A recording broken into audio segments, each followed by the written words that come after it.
Hello, my name is Katie Peterson, and I decided to do a video blog, or a vlog, for my final project in Society 314. This isn't one of your vlogs on beauty tips. With the kids jingle belling and everyone tell. And I'm not here to sing for you and show you how I'm the next Beyonce. This isn't a cat video either.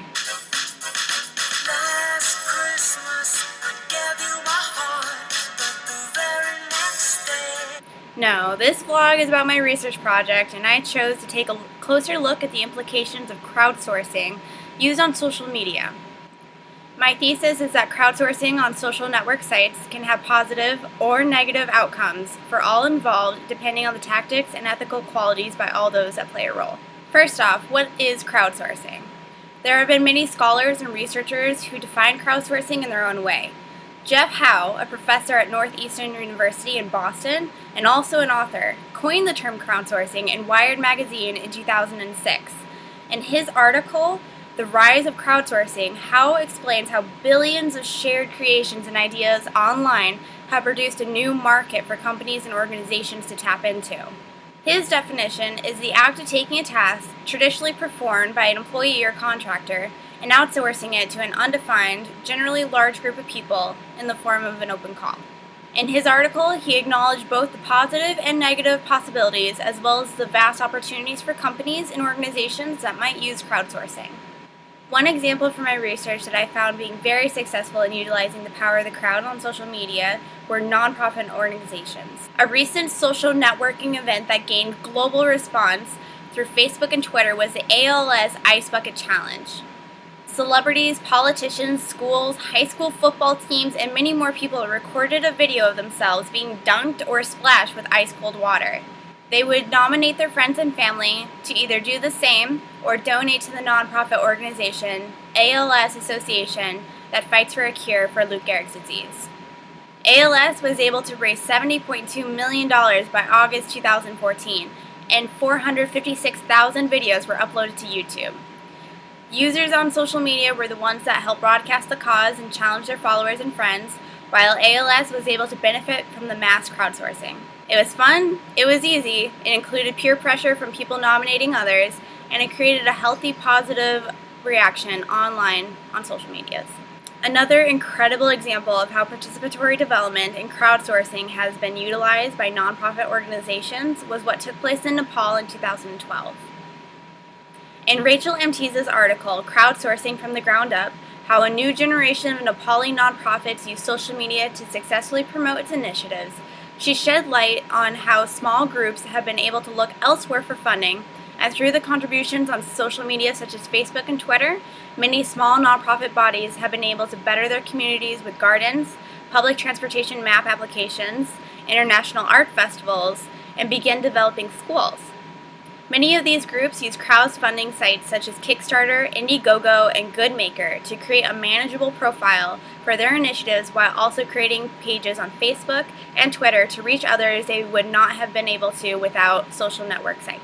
Because these nonprofit organizations were transparent in their missions, on a personal and emotional level that created mass sympathy, and specific, practical, and not too simple, yet not too complicated to understand, they were effective in attracting foreign attention. These Nepali groups relied on bottom-up participatory approach to help disseminate their goals on Twitter and Facebook, while also receiving the money necessary to complete their community ambitions through crowdfunding. The ALS Association and nonprofits of Nepal were able to create positive reactions to their use of crowdsourcing because they were transparent, they used informative communication, and engaged their audiences on a personal level. Good job! However, not all entities that decide to utilize crowdsourcing and co-creation use these ethical qualities and are not successful. Johannes Cabot reports his scholarly findings in Crowd Resistance, Reasons and Dynamics of User Rebellions Against Crowdsourcing on how in 2011, a German fragrance company decided instead of hiring graphic designers, they would anonymously post information about a design contest in hopes that people online would send in their ideas and projects for free. The number of participants that submitted their designs was more than expected, And everything was going as planned till the professional graphic designers that would have been hired got online and began bashing the company and the contest. They encouraged other designers to not take part in the contest and even to sabotage it by submitting parody projects. Eventually, due to all the negative word-of-mouth attention, cultural jamming, and protests and boycotts originated by the out-of-work designers, the company had to reconcile with them and reach agreeable terms and conditions in regards on how to use crowdsourcing in the future. So far, I've talked about companies that depend on crowdsourcing for funding, for support, for recognition, for projects, for contests. But now I want to talk about businesses that depend on crowdsourcing for their entire function. One business in particular would be Wikipedia. Wikipedia is written by thousands of volunteers on a daily basis. It's a free encyclopedia to anyone with internet access, has over 600,000 articles in English and over 2 million articles in major languages. Now, by the number of people that contribute and add and edit information on Wikipedia, a lot of people, especially professors, tell us not to use it as a source because it's not credible or reliable. However, Jimmy Wales contests that. Who is Jimmy Wales? He's the founder of Wikipedia, and in his TED Talk, The Birth of Wikipedia, he discusses how quality tests are passed by Wikipedia exceptionally. Another thing that we do within the community is we leave everything very open-ended. Most of the social rules and the methods of work are left completely open-ended in the software. All of that stuff is just on wiki pages, and so there's nothing in the software that enforces the rules. The example I've got up here is a votes for deletion page. So I mentioned earlier, people type ASDF, it needs to be deleted. Cases like that, the administrators just delete it. There's no reason to have a big argument about it. But you can imagine there's a lot of other areas where the question is this notable enough to go in an encyclopedia? Is the information verifiable? Is it a hoax? Is it true? Is it what? So we needed a social method for figuring out the answer to this. And so the method that arose organically within the community is the votes for deletion page. And in the particular example we have here, it's a film, Twisted Issues. And the first person says, now this is supposedly a film, it fails the Google test miserably. The Google test is you look in Google and see if it's there, because if something's not even in Google, it probably doesn't exist at all. It's not a perfect rule, but it's a nice starting point for quick research. So somebody says, delete it, please, delete it, it's not notable. And then somebody says, wait, I found it in a book, Film Threat Video Guide, the 20 underground films you must see. Oh, okay, so the next person says, clean it up. Somebody says, I found it in IMDb, keep. And what's interesting about this is that the software these votes are they're just text typed into a page. This is not really a vote so much as it is a dialogue. Now, it is true that at the end of the day, an administrator can go through here and take a look at this and say, okay, 18 deletes, 2 keeps, we'll delete it.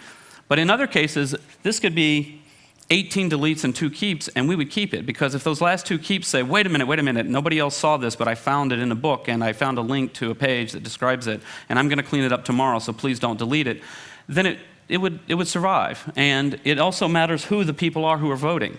Like I say, it's a tight-knit community. Down here at the bottom, Keep Real Movie, Rick Kay. Rick Kay is a very famous Wikipedian who does an enormous amount of work with vandalism, hoaxes, and votes for deletion. His voice carries a lot of weight within the community because he knows what he's doing.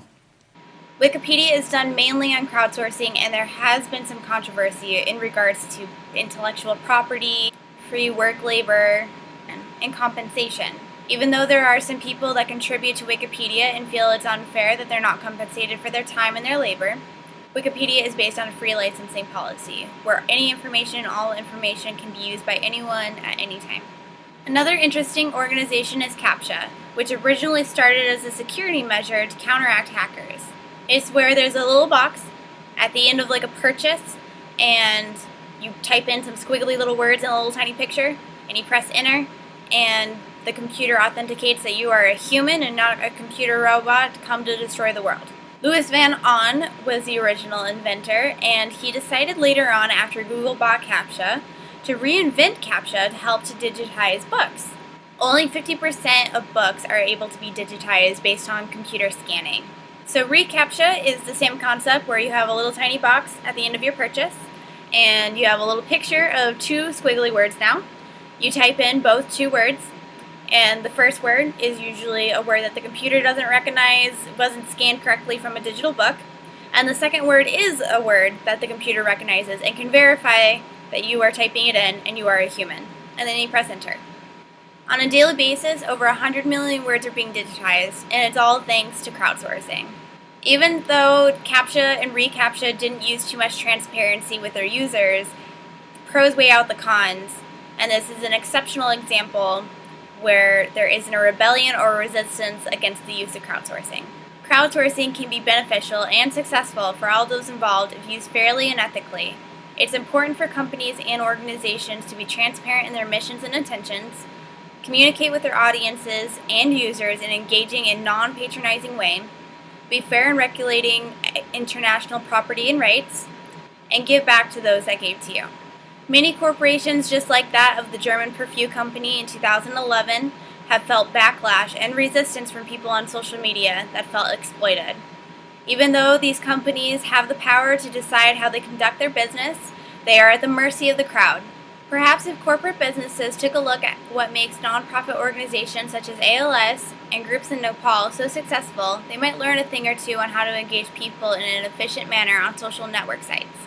As Jeff Howe put it in 2006, welcome to the age of the crowd.